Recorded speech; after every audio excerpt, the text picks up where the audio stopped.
The United States of America is renowned for comprising 50 states, yet the process of how each territory became part of the country is often overlooked. While the original 13 colonies are well known, the journey from 13 to 50 states is sometimes glossed over. By overlooking these transitions, we miss out on some fascinating events in both United States and Russian history. Before Alaska became a state, it was a U.S. territory. However, before it was a U.S. territory, it was actually under the control of the Russian Empire. It was the Russians who sold this vast territory to the Americans. What were the circumstances and motivations behind this event? In the 17th century, Russian explorer Semyon Dezhnev embarked on a journey to explore the possible connection between Siberia and North America.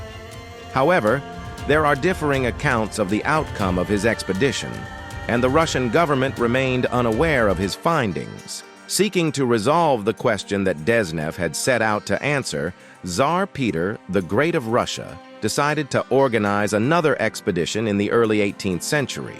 During this expedition, two explorers named Vitus Bering and Alexei Chirikov were commissioned to conduct a joint exploration aimed at discovering the northwestern coast of the North American continent. Around mid-July of 1741, both vessels reached land, but while Chirikov and his crew safely returned, Bering's ship encountered a wreck, leading to his demise from illness before his crew could reconstruct another vessel and navigate back to Russia. Accompanying the crew were valuable sea otter pelts acquired during their exploration, which piqued the curiosity of Russian traders upon their return, igniting the notion of establishing settlements in the Alaskan territory.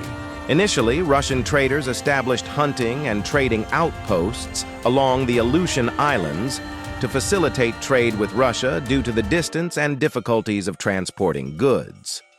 These outposts gradually evolved into permanent settlements. The transition to a more colonial approach on the islands led to mixed treatment of the native Alaskans. The Russian settlers were determined to establish a fur trading monopoly, which resulted in the exploitation of and frequent violent conflicts with the local population. However, despite these challenges, the Russians persisted in expanding their business and land claims across Alaska, focusing primarily on coastal regions during the latter half of the 1700s.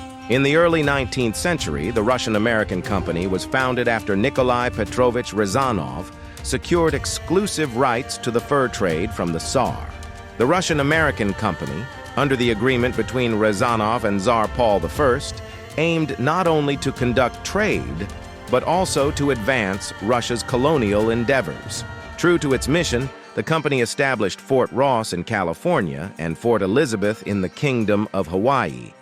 Initially, the Russian settlers experienced success, but by the mid-1800s, the situation took a turn for the worse. Initially, the settlements were modest in size, often comprising only a few hundred Russian inhabitants in total.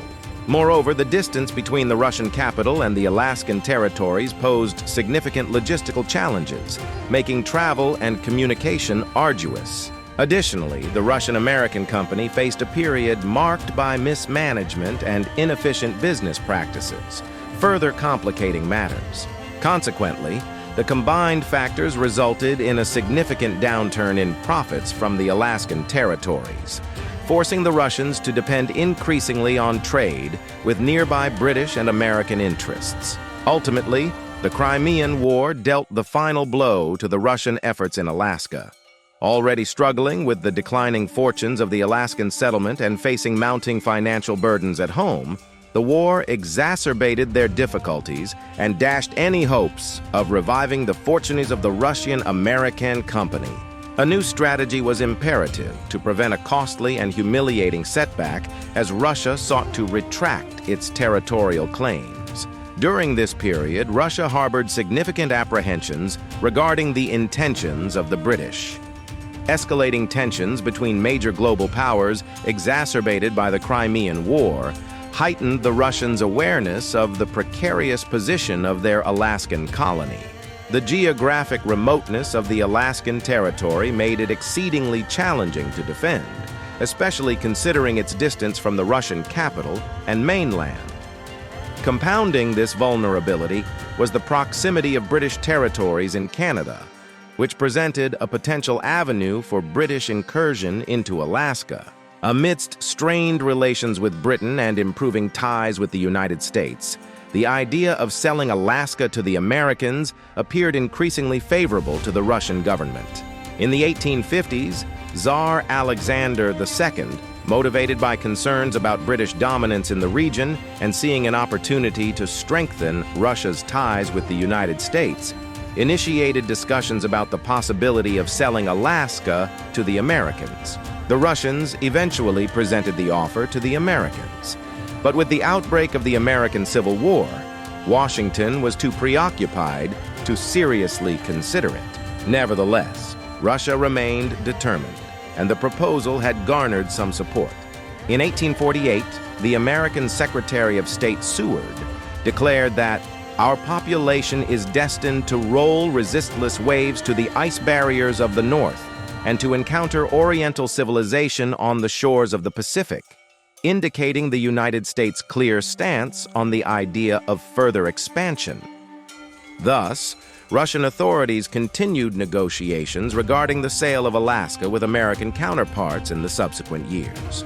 Following the conclusion of the American Civil War, which ended with the Union's victory in 1865, the Russian proposal could finally take precedence, prompting Secretary of State Seward to engage in negotiations with the Russians in the spring of 1867.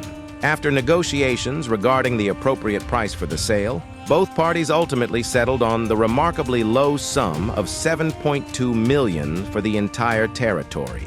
On March 30, 1867, the final treaty was signed, officially transferring Alaska to American ownership.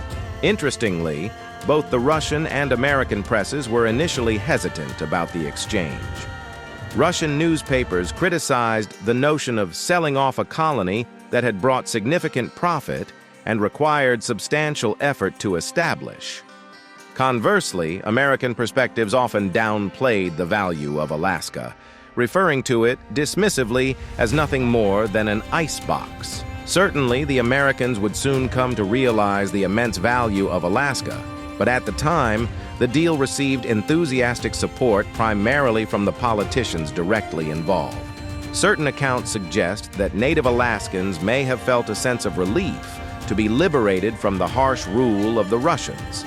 Nevertheless, this transition merely represented a change in authority rather than ultimate freedom as the United States assumed control, albeit with potentially improved conditions for the indigenous population.